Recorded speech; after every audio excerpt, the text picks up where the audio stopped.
السلام علیکم ورحمۃ اللہ وبرکاتہ نحمده ونصلی علی رسولہ الکریم اما بعد اعوذ باللہ من الشیطان الرجیم بسم اللہ الرحمن الرحیم قل هل يستوي الذین يعلمون والذین لا يعلمون انما يتذکر اولو الالباب صدق اللہ۔ خواتین و حضرات،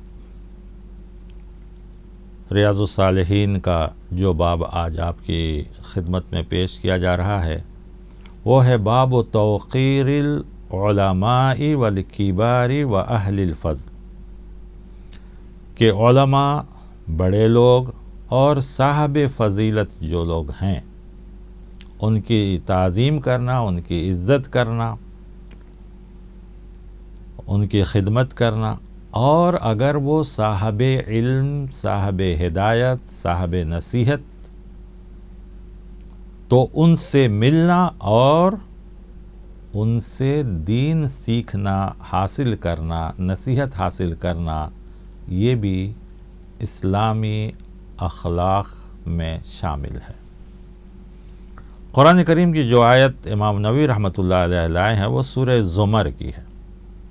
اللہ تعالیٰ کہتے ہیں، اے پیغمبر صلی اللہ علیہ وسلم آپ کہہ دیجئے، هل يستوي الذین يعلمون والذین لا يعلمون، کیا جو لوگ علم رکھتے ہیں اور جو علم نہیں رکھتے برابر ہو سکتے؟ معلوم ہے برابر نہیں ہیں۔ انما يتذکر اولو الالباب، نصیحت تو صرف اہل عقل مند، اہل دانش، اہل علم لوگ ہی حاصل کرتے ہیں۔ تو معلوم ہوا کہ صاحب علم جو بھی ہیں، صاحب مقام، علماء حق اور اصحاب فضل، ذی وقار، ذی عزت لوگ، ان سبوں سے ملنا، ان سبوں کی صحبت اختیار کرنا، اور حتیٰ کہ اگر یہ کہیں دوسرے بستی شہر میں رہتے ہوں تو ان سے جا کر ملنا، دین سیکھنا یا ان سے محبت کا اعتراف کرنا، یہ بھی دین میں داخل ہے۔ آئیے ایک حدیث دیکھیے، حضرت ابی مسعود عقبہ بن عمر البدری الانصاری رضی اللہ عنہ راوی ہیں، وہ کہتے ہیں قال رسول اللہ صلی اللہ علیہ وسلم، رسول اللہ صلی اللہ علیہ وسلم فرماتے ہیں، یؤم القوم اقرؤہم لکتاب اللہ، کہ تمہارے لوگوں کی امامت وہ کرائے جو ان میں اللہ کی کتاب سب سے اچھا پڑھنے والا ہو۔ پہلے صرف ترجمہ سن لیجئے، اس کے بعد تشریح۔ فَإِن كَانُوا فِي الْقِرَاءَةِ سَوَاءً، اگر کئی لوگ اچھا قرآن پڑھنے والے ہیں تو پھر کون؟ فَعَالَمُهُمْ بِالسُّنَّةِ، تو وہ آدمی امامت کرائے جو سنت پر بھی اچھی طرح عمل اور علم رکھتا ہو، عمل بھی ہو اور علم بھی ہو۔ فَإِن كَانُوا فِي السُّنَّةِ سَوَاءً، اگر سارے لوگ قرآن میں بھی سنت میں بھی دونوں میں برابر ہیں تو کون؟ فَأَقْدَمُهُمْ ہجرہ، تو ہجرت کس نے کیا ہے سب سے پہلے، یا ان لوگوں میں کس نے ہجرت کی، یا اس میں جو سب سے پہلے ہجرت کیے ہیں وہ امامت کا حقدار ہوگا۔ کیوں؟ کہ ان کو اس سے بڑا نیکی کا کام ہے وہ ہجرت۔ فَإِن كَانُوا فِي الْحِجْرَةِ سَوَاءً، اگر سارے لوگ ہجرت میں بھی برابر ہوں یا ایک سے زیادہ لوگ ہجرت میں بھی برابر ہوں، فَأَقْدَمُهُمْ سِنًّا، تو جو لوگ عمر میں بڑے ہیں وہ، لیکن بعض روایتوں میں آیا ہے فَأَقْدَمُهُمْ سِلْمًا، جو سب سے پہلے ایمان لایا، اسلام لایا ہو اس کو ترجیح دی جائے گی۔ وَلَا يَؤُمَّنَّ الرَّجُلَ فِي سُلْطَانِهِ، اور اسی طریقے سے جس کو اللہ تعالیٰ نے غلبہ دیا ہے، یعنی ایک عزت اور مقام دیا ہے، کوئی عہدہ دیا ہے، تو آدمی کو چاہیے کہ اس کے غلبے والی جگہ میں، یعنی اس کی جگہ میں کھڑ کر یا اس کی اجازت کے بغیر کوئی آدمی امامت نہ کرے۔ وَلَا يَقُعُدُ فِي بَيْتِهِ عَلَىٰ تَكْرِيمَتِهِ إِلَّا بِإِذْنِهِ، یہاں تک کہ وہ آدمی جو خاص جگہ میں بیٹھتا ہے اٹھتا ہے تو وہاں پر بھی اس کی اجازت کے بغیر نہ بیٹھے۔ رواہ مسلم۔ تو معلوم یہ ہوا کہ اخلاق، تعلیم، تربیت، دین،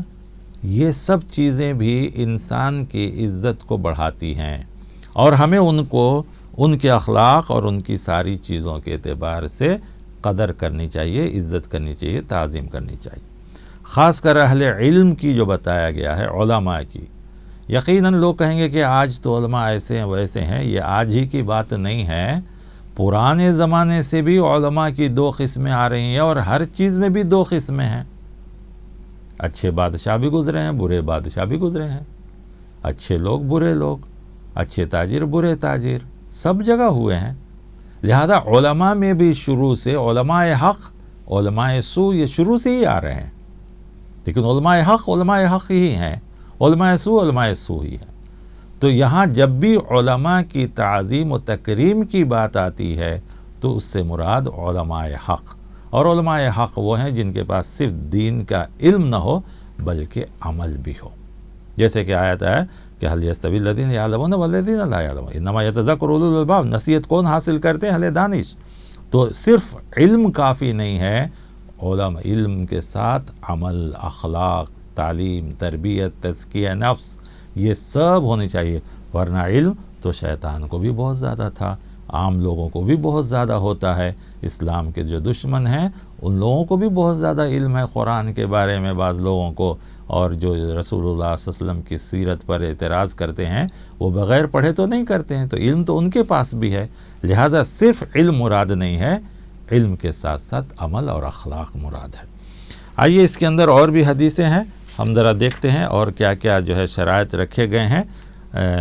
جن لوگوں کی تعظیم اور تکریم کرنی چاہیے۔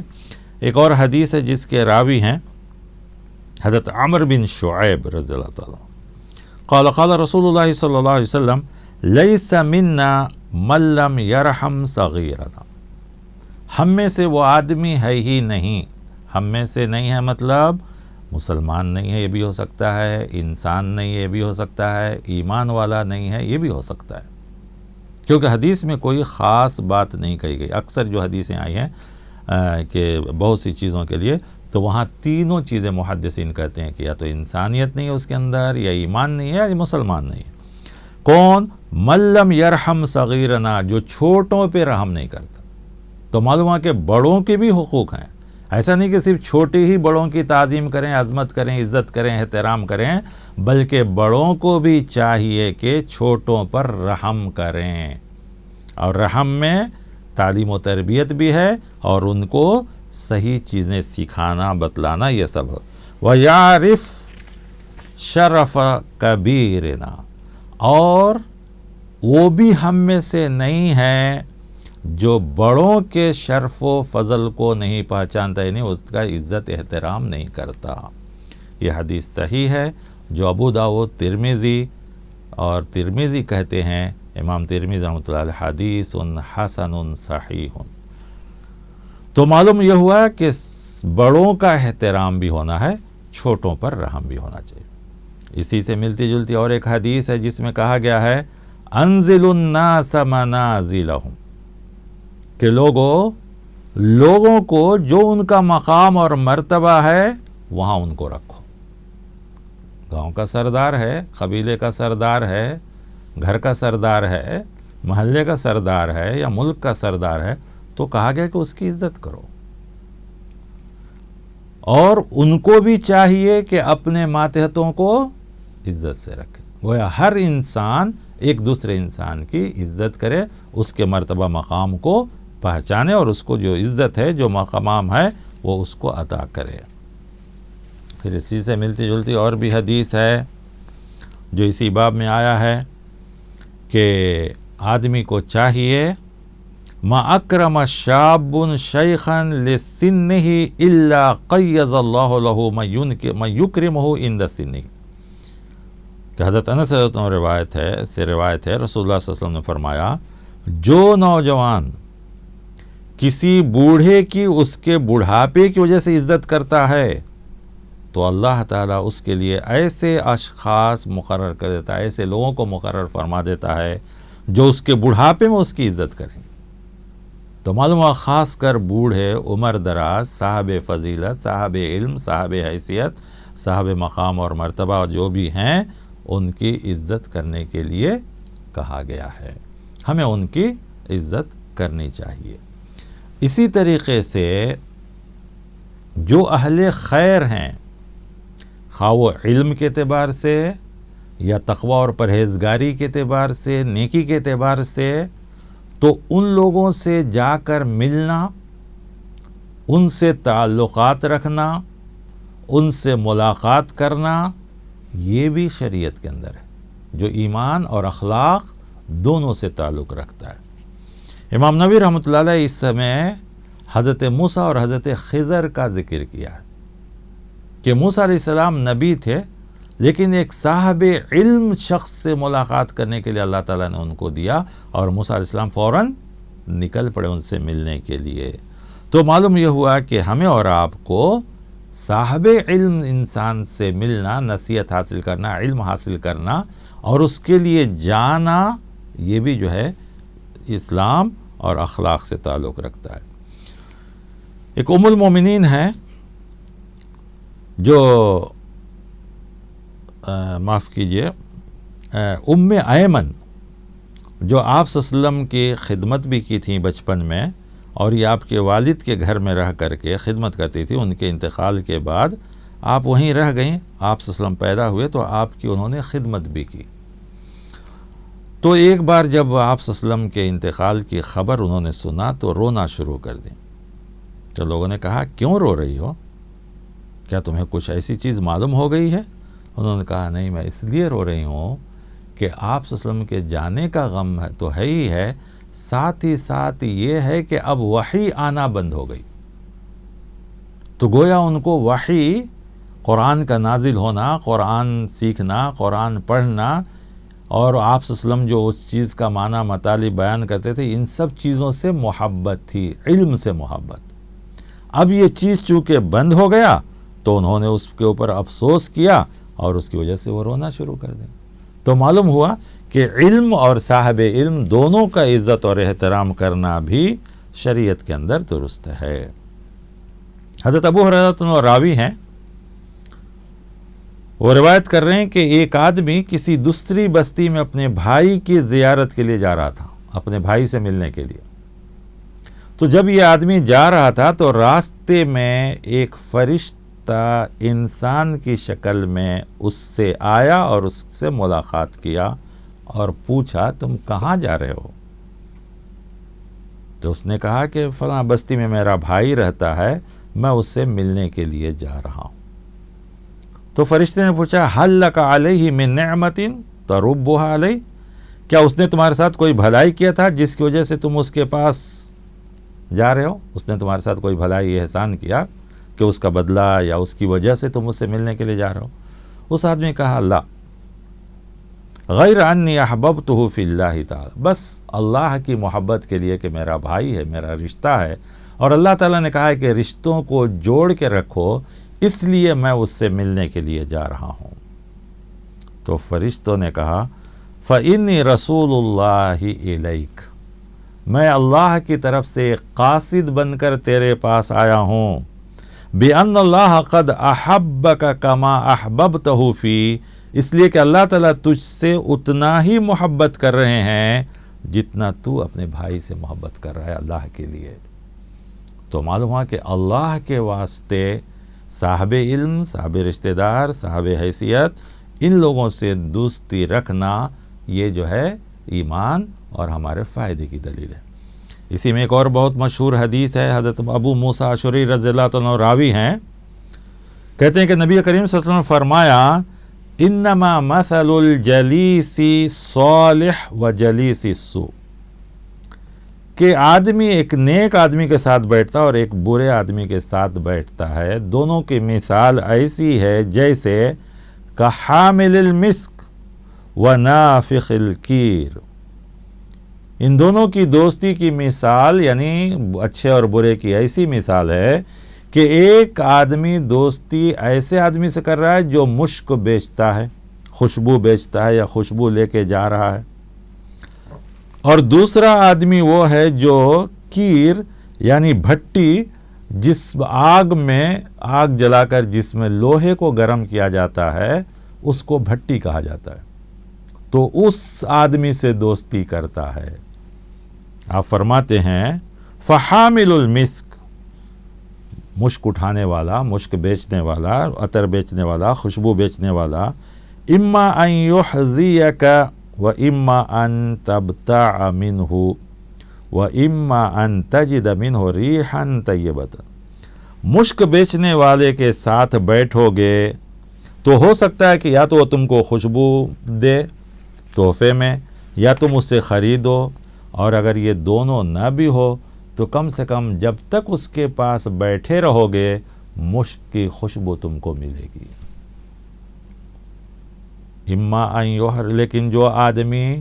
بھٹی والے سے دوستی کرتا ہے، لوہا کوٹنے والے کے ساتھ دوستی کرتا ہے، آگ جلانے والے کے ساتھ، تو اس کا حال یہ ہوگا کہ وہ کپڑے کو تیرے جلا دے گا یا اس کی بدبودار دھواں تیرے جسم کو اور تیرے ناک کو لگے گی۔ تو معلوم ہوا کہ بخاری اور مسلم کی روایت ہے کہ ہمیں اچھے لوگوں سے دوستی کرنی چاہیے، اچھے لوگوں کے ساتھ بیٹھنا چاہیے، اچھے لوگوں کے ساتھ تعلقات رکھنا چاہیے، یہ سب بھی ہمارے فائدے اور ہماری بھلائی کے لیے ہیں۔ حضرت ابو سعید خدری رضی اللہ تعالیٰ عنہ سے راوی ہیں، وہ روایت کرتے ہیں، کہتے ہیں لا تصاحب الا مؤمنا ولا یاکل طعامک الا تقی، کہ مومن کو دوست بناؤ، کیونکہ مومن ہوگا اس سے بات کرو گے بھی تو ایمان کی بات ہوگی، صحبت اختیار کرو تو ایمان کی صحبت ہوگی، ساری چیزیں تم کو فائدہ مند ہوں گی، اور تمہارا کھانا کوئی نہ کھائے مگر نیک لوگ، پرہیزگار لوگ۔ اب پرہیزگار سے مراد متقی ولی نہیں، کم سے کم نمازی ہو، دیندار ہو، اخلاق والا ہو، صاحب شریعت ہو، شریعت پر عمل کرنے والا ہو، ان لوگوں کو کھلانا یہ زیادہ ثواب کا کام ہے۔ لیکن اس کا مطلب یہ نہیں کہ ہم دوسروں کو نہیں دے سکتے، صدقہ خیرات غریبوں کو، غیر کو، مزدور کو، ان سبوں کو دے سکتے ہیں، لیکن سب سے بہتر کھانا وہ ہوگا جو کوئی نیک انسان ہماری روزی، ہماری محنت کی چیزوں کو کھائے۔ اس باب میں احادیث زیادہ، اس لیے صرف ترجمہ اور مطلب بیان کیے چلتا ہوں۔ اور ایک حدیث ہے، دیکھیے نبی صلی اللہ علیہ وسلم یہ بھی فرماتے ہیں الرجل علی دین خلیلہ، آدمی اپنے دوست کے دین پر ہوتا ہے، فَلْيَنْظُرْ أَحَدُكُمْ مَنْ يُخَالِلُ، تو اسے چاہیے کہ دیکھے کہ وہ کس کو اپنا دوست بنا رہا ہے۔ مثال کے طور پر ایک اچھے آدمی کو دوست بنائیں گے تو ہمیشہ اچھی باتیں سنیں گے، اچھی محفل رہے گی، اچھی دوستی رہے گی، اچھی جگہ بیٹھیں گے، اچھی جگہ جائیں گے۔ برے لوگ کے ساتھ بیٹھیں گے تو نہ چاہتے ہوئے بھی آپ اس کے ساتھ جانا پڑے گا، لوگ بھی کہیں گے کہ دیکھو بھائی یہ کیسے آدمی، ان کا دوست برا ہے، یا وہ آپ نہیں کہیں گے تو کم سے کم اس کی بری باتوں کو، غلط باتوں کو آپ کو سننا پڑے گا، اور اگر وہ غلطی کیا، برائی کیا، آپ منع نہیں کریں گے تو آپ بھی گنہگار ہوں گے۔ لہذا اس لیے کہا گیا کہ نیک لوگوں کی دوستی کرو، اچھے لوگوں کی دوستی کرو، گنہگار، بدکار، ایسے کی دوستی سے بچو۔ پھر ابو موسیٰ اشعری رضی اللہ تعالیٰ عنہ سے یہ بھی ایک روایت ہے کہ آپ صلی اللہ علیہ وسلم فرماتے ہیں المرء مع من احبہ، قیامت کے دن آدمی اسی کے ساتھ ہوگا جس کو وہ چاہتا ہے۔ تو ہمیں چاہیے کہ کیسے لوگوں کے ساتھ ہم رہیں اور کیسے لوگوں کو ہم چاہتے ہیں، یہ بھی بہت ضروری ہے۔ المرء مع من احبہ، جس کو وہ چاہتا ہے اسی کے ساتھ وہ قیامت کے دن بھی اٹھایا جائے گا اور اسی کے ساتھ وہ پکارا جائے گا۔ تو ہمیں چاہیے کہ اپنے اخلاق اور اپنی ساری چیزوں کو بھی اس طریقے سے بنائیں جس طریقے سے ہم چاہتے ہیں اور جیسا ہم کو رہنا ہے۔ حضرت عمر بن خطاب رضی اللہ عنہ کے بارے میں آیا ہے کہ آپ ایک بار عمرے کا ارادہ کیے، تو آپ صلی اللہ علیہ وسلم، پیارے نبی صلی اللہ علیہ وسلم کے پاس گئے اور اجازت چاہی کہ اللہ کے رسول میں عمرہ جانا چاہتا ہوں۔ آپ صلی اللہ علیہ وسلم نے کہا ٹھیک ہے، تمہاری اجازت ہے، جب وہ جانے لگے تو آپ نے کہا، آپ صلی اللہ علیہ وسلم نے کہا حضرت عمر رضی اللہ عنہ سے، لا تنسنا یا اخی من دعائک، اور بعض روایتوں میں کہا اشرکنا یا اخی فی دعائک. تو مطلب یہ ہوا کہ آپ صلی اللہ علیہ وسلم نے فرمایا کہ اے میرے پیارے بھائی، ہمیں بھی اپنی دعا میں شامل رکھنا، ہمیں بھی اپنی دعا میں بھولنا نہیں، اپنے دعا میں شامل رکھنا. حضرت عمر رضی اللہ عنہ کہتے ہیں فقال کلمۃ ما یسرنی ان لی بها الدنیا، کہ آپ صلی اللہ علیہ وسلم جب یہ بات مجھ سے کہے تو مجھے یہ بات دنیا کی ساری چیزوں میں سب سے اچھی لگی، کہ پیارے نبی صلی اللہ علیہ وسلم مجھے کہہ رہے ہیں کہ اے عمر تم اپنی دعا میں مجھے نہیں بھولنا. تو معلوم یہ ہوا اس حدیث باب میں بہت ساری چیزیں آئیں. تو ہمیں چاہیے